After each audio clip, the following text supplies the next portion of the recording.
Un autre sujet de tension dans le jeune Dominion du Canada est sans contredit la question des écoles catholiques hors Québec. Dans cet enjeu, deux groupes de pression se posent farouchement et tentent d'influencer les gouvernements afin qu'ils légifèrent sur cette question.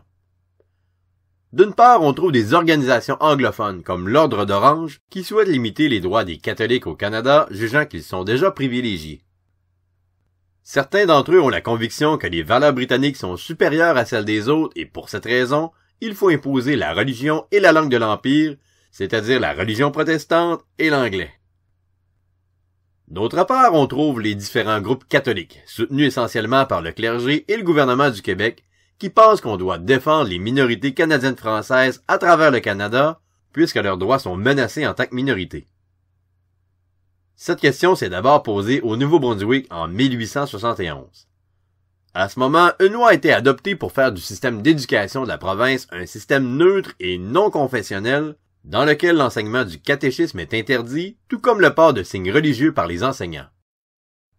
Cette loi déplaît aux catholiques acadiens qui veulent garder un système scolaire distinct dans lequel le catéchisme pourrait être enseigné. Ceux-ci y voient une occasion de démontrer qu'ils veulent garder leur religion, mais aussi préserver la place de la langue française dans la province. Le Manitoba vit une situation similaire en 1890.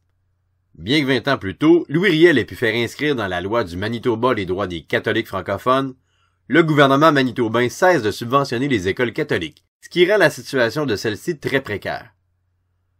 Le gouvernement met alors en place un système d'éducation publique et anglophone. Il justifie son action par la diminution de la proportion de catholiques dans la province, une situation qui s'explique par le départ de plusieurs métis vers l'ouest, mais surtout par l'arrivée massive de colons anglophones. Durant la crise, le clergé catholique canadien-français réclame une intervention du gouvernement fédéral afin de protéger les écoles du Manitoba. Il faut cependant attendre plus tard avec l'arrivée au pouvoir de Wilfrid Laurier pour qu'un compromis soit proposé.